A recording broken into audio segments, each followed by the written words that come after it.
I had a feeling this Christmas dinner would be a disaster the moment I walked in. It's not like I didn't know what I was walking into. It's always the same. But this year, I was determined to hold it together, despite everything. Let me introduce myself. I'm Maya, the youngest of 4 siblings. But being the youngest has never meant anything sweet or cute in my family. If anything, it's always been the reason they talk down to me. I'm used to it at this point. I'm 28 now, but to them, I'm still the baby. I don't have a husband or kids like my older siblings, but I've been successful in other ways. I have a career I'm proud of, a small but loyal group of friends, and a sense of independence they can't seem to grasp. For them, it's always been about marriage and kids. Nothing else matters. Christmas dinner was always a big deal for our family. It's one of the few times of the year when we all gather at my parents' house, which is this massive, old Victorian place that's been in the family for generations. It's a house that looks perfect for family photos, but is a nightmare to clean. I'd always hated the place. It's cold and distant, just like my parents.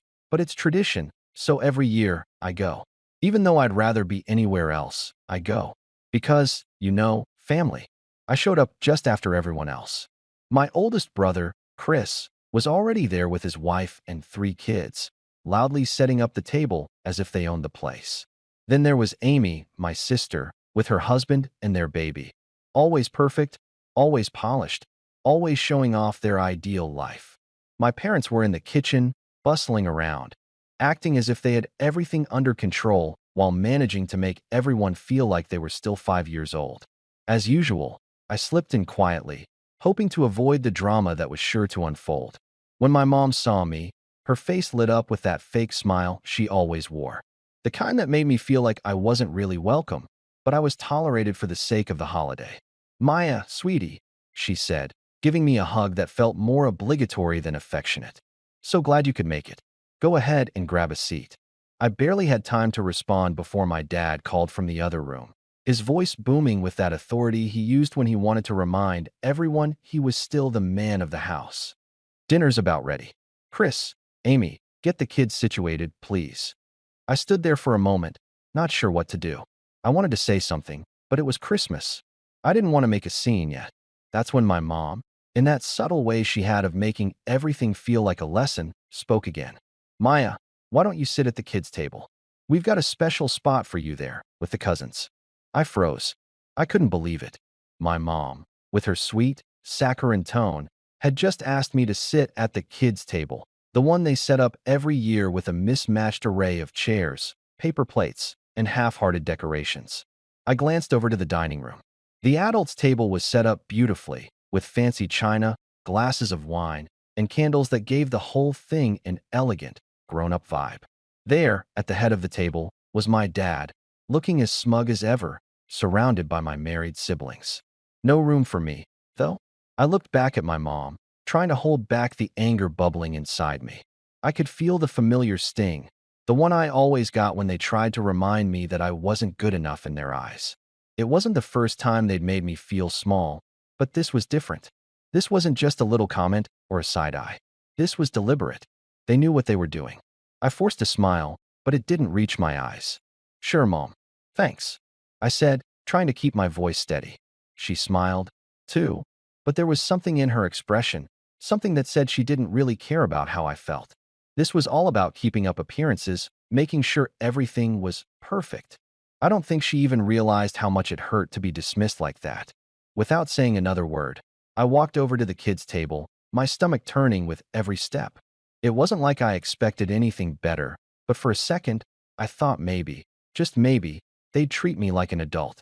I sat down at the little plastic chair, surrounded by toddlers who were more interested in their mashed potatoes than the awkward silence I felt in the air. My cousins were in their own little world, ignoring me completely. I stared at the plates in front of me, sloppy, unappetizing. It was like they didn't even try to make it look good. I could have sworn I saw one of the toddlers drop a chunk of broccoli under the table, and I wanted to scream. That was when it hit me. This wasn't just about the table. This wasn't about tradition or the holiday spirit. This was about them seeing me as less than. They weren't even trying to hide it anymore. And in that moment, something inside me snapped. I stood up quietly, the weight of the decision pressing on me. I didn't need to say anything. I didn't need to shout or make a scene. I just grabbed my coat, slung it over my shoulder, and walked straight for the door. As I opened it, my mom's voice called out, almost too late. "Maya, where are you going?" she asked, her voice now laced with confusion and a hint of irritation. I didn't look back. "I'm leaving," I said, my voice cold. "Enjoy your dinner." The door slammed behind me. The cold air hit me like a wave, but I didn't care. My car was parked just down the street, and I was out of there, the sound of my parents' frantic calls fading in the distance. I drove for hours, aimlessly, until I finally ended up at a quiet diner, sitting in a booth by myself. I ordered something warm, my hands still shaking from the adrenaline. I couldn't remember the last time I'd felt this much rage and relief all at once. That's when my phone started blowing up. Messages, missed calls, the usual. I glanced at the screen. It was my family, Chris, Amy, even my dad, all calling and texting. But the one that stood out the most was from my mom. "Where are you? We need to talk." "This isn't funny, Maya." I felt a smirk tug at my lips, the kind that had been brewing all evening. I wasn't about to pick up, though. Not yet. The ball was in my court now. They had no idea what was coming. I set my phone down and sipped my coffee, watching the steam curl up into the air. What would I do next? That was the question. And trust me, they wouldn't like the answer. I sat in that diner for what felt like an eternity, my phone buzzing every few minutes. The messages grew more desperate, each one trying to reel me back into their little game. Chris sent me one first. "Maya, this isn't funny. Where are you?" It was followed by another from Amy. "Mom is freaking out. We just want you back." Then my dad. "Come on, don't act like a child. Get back here." I didn't respond. I didn't owe them an explanation. They had made their choice when they treated me like a second-class citizen at their precious dinner. All I had wanted was to be treated like an adult. But instead, they had decided I was still the baby who needed to be tucked away with the toddlers. After about an hour, I finally picked up my phone to check the messages again. The tension was starting to feel thick, like they were starting to realize I wasn't going to just roll over. Then, my mom's text popped up, and it made my stomach twist. "Maya, I don't understand why you're doing this. Your siblings are concerned, and this is ruining Christmas. Don't make this about you. You're being selfish." I stared at the message for a moment, feeling a wave of anger rise again. Selfish? They were the ones being selfish. The whole night had been about their image, their expectations. I had been nothing but a piece in their little puzzle of perfection. But to her, I was the problem. Typical. I didn't know whether I was supposed to laugh or cry at this point. Instead, I just hit the block button on her number. She wasn't going to manipulate me into feeling guilty. Not this time. I took a deep breath, trying to center myself. This wasn't just a knee-jerk reaction. I had a plan. I had been wronged by every single one of them. And tonight, I was going to make sure they knew just how much they messed up. Later that evening, after I had finished my meal and the adrenaline had worn off a bit, I decided it was time. I pulled up the family group chat, where they usually all vented about everything and anything. There were already a dozen messages about me. "This is ridiculous. She's acting like a child. What's the big deal? We didn't mean it like that. I think she's just overreacting." I scrolled through them, my fingers itching. I knew I could just ignore it, but that would have been the easy way out. No, I needed them to feel it. I needed them to understand that their treatment of me had consequences. I started typing, slowly at first, but then my words picked up speed. It wasn't just about tonight. It was about everything they had done to me over the years. You guys don't get it, do you? You really don't. This isn't just about a seat at the table. It's about how you've treated me my entire life. Like I'm not good enough, like I'm invisible unless you need something from me. I'm the only one who doesn't get praised for following the same script you all did: get married, have kids, play the game. But I've built my own life, and I'm doing just fine, so maybe it's time you all recognize that. I paused before hitting send, letting the weight of my words sink in. For the first time in forever, I felt like I had control over the situation. I wasn't begging for their approval anymore. I wasn't going to be their little project. I pressed send. It didn't take long for the messages to flood in. My phone pinged over and over, each message more frantic than the last. The first one was from my dad. "Maya, this is ridiculous. You're being dramatic. Get over yourself." Amy quickly followed. "You can't just leave like that and not expect everyone to be upset. What did you think was going to happen?" Chris chimed in. "We didn't do anything wrong, Maya. You need to calm down and come back before we're all ruined by your tantrum." Each message hit harder than the last. They still didn't get it. They were still trying to pin it on me. still making it my fault that they treated me like garbage. I didn't respond. Instead, I did something I'd been thinking about for a while now. I opened up the Photos app on my phone and started scrolling. There it was, an old picture of our family, taken years ago, right before things really started to fall apart. A perfect Christmas photo, with everyone smiling and happy. Everyone except me, that is. I was there, of course, forced into the picture like an afterthought. But I knew the truth behind the smiles. I knew what had been said, what had been implied, all those years. I took that photo and, without hesitation, posted it in the family group chat. But this time, I added a caption. Here's to the perfect family, always making sure the youngest one knows their place. Then, I turned off my phone. I let the silence settle around me, feeling like I was finally free from their chains. I didn't know what would happen next, but I didn't care. They had pushed me too far. And now, I was done. I didn't check my phone for hours. It was almost surreal, sitting there without the constant buzzing and pinging from their desperate texts. The silence was oddly calming, and I felt a sense of peace that I hadn't felt in years. For once, I wasn't the one trying to appease them. I stayed up late, just thinking. I knew what they'd be saying behind my back, even though they didn't have the nerve to say it to my face. My siblings, especially Chris, probably thought I was overreacting, thinking I was just being the drama queen of the family again. But I wasn't. I was done playing the role they had written for me, and if they couldn't understand that, well, I'd let them deal with the fallout. Eventually, I plugged my phone into charge and, with a sigh, checked it again. The notifications were as relentless as I expected. Dozens of missed calls. Texts that ranged from angry to apologetic, but all of them coded in an underlying frustration. I scrolled through them all, reading their words with a sense of grim satisfaction. They were unraveling, and I wasn't going to make it easy for them to put everything back together. My mom's text was the longest. I don't know what's gotten into you, Maya. You're acting like this is about us when it's really about you. You can't just run away from your family like this. You're tearing us apart. Please come back. Christmas is ruined without you. This isn't who you are. There it was, the guilt trip. The attempt to twist the situation so that I was the bad guy. They always did this, made me feel like I was the one causing trouble for wanting to be treated like a grown-up. Then, my dad's message. This is childish. We need to talk about this when you calm down. And of course, Chris, if you think walking out of the dinner was going to make a statement, you're wrong. You're making it worse. You owe us an apology. An apology? For what? For standing up for myself for once? For demanding to be seen as an equal in a family that only valued me when it suited them? No. I wasn't apologizing for anything. But then, there was Amy's message. It was different from the others. It wasn't angry or demanding. It was almost pleading. Maya, I know you're upset, and I understand why. But this isn't the way to fix things. You're my sister, and I love you, but you're pushing everyone away. Please, just come home. We can talk about this. It's Christmas, for God's sake. I stared at her words for a while. I had always been close to Amy. She was the one who used to defend me when the others would gang up on me as a kid. But now? Now, I wasn't sure if I could ever trust her again. Not after everything she had let slide. Everything she had silently endorsed when she knew it was wrong. I took a deep breath, my thumb hovering over the screen. I wanted to respond.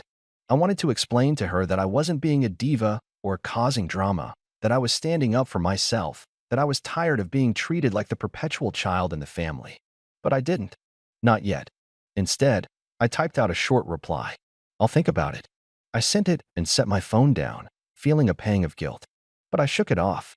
I knew I couldn't go back to that table, not without a serious change in how they viewed me. And I wasn't about to let them brush this under the rug like it was nothing. The next morning, I woke up to even more messages. Some were from family friends, asking where I was. They were genuinely concerned, but I didn't feel like explaining myself to anyone who wasn't part of the problem. And then, of course, there was a barrage of calls from my mom. But there was one message that stood out. It was from Amy again. Maya, I've been talking to Chris and Mom. They're really upset, and honestly, so am I. We're a family. You can't just isolate yourself from us like this. If you don't come home soon, it's going to get worse. Please don't make this more complicated than it has to be. More pressure, more manipulation, and still no understanding of what I was going through. They weren't hearing me. They weren't listening. I knew what they were doing, what they always did. They were trying to guilt me into coming back, trying to make me feel like the one causing all the problems, when in reality, it was their refusal to see me as anything more than the youngest child that had been the problem all along. I picked up my phone, opened the group chat, and stared at the screen. My fingers hovered over the keyboard as I debated what to say. I wanted to make my stand, to make them understand exactly why I was done with their treatment of me. But the truth was, I wasn't sure I was ready to go back yet. Not until I was certain they had changed. Until I was certain they saw me for who I really was. And then, my phone buzzed again. This time, it was from my dad. Maya, we need to talk. You can't just keep running away. You're going to regret this. It hit me like a ton of bricks. The same words, the same manipulative guilt trip. I could feel the tension building, like the walls were closing in around me. But I didn't respond. Not yet. The day dragged on, and with every hour, I felt the pressure of their texts, their calls, their attempts to reel me back into their orbit. But no matter how many times my phone buzzed, I kept my distance. I had made my choice, and I wasn't about to let them bully me back into the role they had cast me in. As evening approached, I found myself sitting alone, staring at the empty chair across from me, where I would have been sitting if I had gone back. A part of me, an old part, wanted to give in, to go back and make nice. It was Christmas, after all. A time for family, for togetherness. But I couldn't shake the feeling that if I went back now, it would be like admitting I wasn't worth fighting for. That all those years of being pushed aside were just fine. That they were right, and I was just being dramatic. I thought about the photo I'd posted in the group chat. The one where I was forced into a smile, shoved to the side like I was an afterthought. That picture had said everything I needed to say. I wasn't just upset about tonight. I was upset about every year they had treated me like this. Every birthday, every holiday, every family gathering where I was relegated to the backseat, never given a voice. They thought I'd just roll over and accept it, like I always had. But not this time. And then the phone rang again. This time, it was my mom. I hesitated, my finger hovering over the decline button, but something inside me told me to pick up. Maybe I was finally ready to hear what she had to say. Or maybe I was just curious how far they would go to make me feel guilty. I took a deep breath and pressed the green button. Maya, my mom's voice came through, sounding tired, exasperated. We need to talk. This has gone on long enough. I stayed silent, letting the words hang in the air. She waited for me to respond, but I didn't say anything. Look, she continued, we're family. You're making this more complicated than it needs to be. I don't know what's gotten into you, but you're pushing everyone away. Your dad is upset. Chris is upset. She paused, clearly trying to gather her words. I'm upset, Maya. I almost laughed. They were upset? After everything they had put me through, they had the audacity to say that? I could feel the old anger bubbling up, but I swallowed it down, not wanting to let her see how much she still got to me. I'm not pushing anyone away, Mom, I said, my voice calm but firm. I'm just not playing your game anymore. I'm not going to sit at the kids' table, be treated like I'm invisible, and pretend everything's fine. She was quiet for a moment. I could almost hear her processing my words, trying to figure out how to turn the conversation back into a guilt trip. You can't just leave us hanging like this. Your dad's trying to make Christmas special. The whole family is here. It's not just about you, Maya, she finally said, her voice almost pleading. You're breaking the family apart. You know, I've spent my entire life trying to make everything work, trying to fit into the mold you all created for me. But no one ever saw me, did they? I shot back. You didn't want me as an adult, Mom. You wanted me to stay the little kid forever. And tonight was the last straw. She was silent again, and I could tell it was hitting her. For the first time, she was hearing what I was really saying. It wasn't just about the seat at the dinner table. It was about how I'd been treated all my life. I'm sorry, Maya, she said finally, but her voice was soft, uncertain. I didn't know you felt that way. Yeah, well, it took me a long time to realize it, too, I replied, my voice softening just a little. But I'm done pretending. There was a long pause, and I could feel the tension in the air, even over the phone. For the first time in forever, I felt like I was finally being heard, like I had control over the situation. And it felt good. It felt empowering. Finally, she sighed. I get it. I really do. But I'm still your mother, and I just want us to be a family again. I let her words hang in the air for a moment. There was a time when I would have run back to them, desperate to make everything okay. But I wasn't that person anymore. I had learned the hard way that they would never change unless I forced them to see me as an equal. I'll think about it, I said, repeating my earlier response, but this time it was different. It wasn't about me caving in. It was about taking my time. It was about them realizing that I wasn't just some afterthought. that I wasn't going to let them pull me back into their toxic cycle without change. All right, my mom said softly. I hope you'll come back soon. I just want you to be happy. I hung up the phone and sat back, breathing deeply. It wasn't over. It wasn't a neat, clean resolution. But for the first time in a long time, I felt like I had taken control of the situation. I wasn't going to let them walk all over me anymore. And maybe, just maybe, they would finally see me for who I really was. I put my phone down and stared out the window, watching the snow fall softly in the darkness. I didn't know what the future held, but for the first time in years, I felt like I was finally free. And as for Christmas, it wasn't ruined. Because for the first time in my life, I was going to take care of me. The rest could wait. As I sat there, letting the snow fall gently outside, I couldn't help but wonder, did I do the right thing? Or did I just walk away from something that could have been fixed? Let me know in the comments.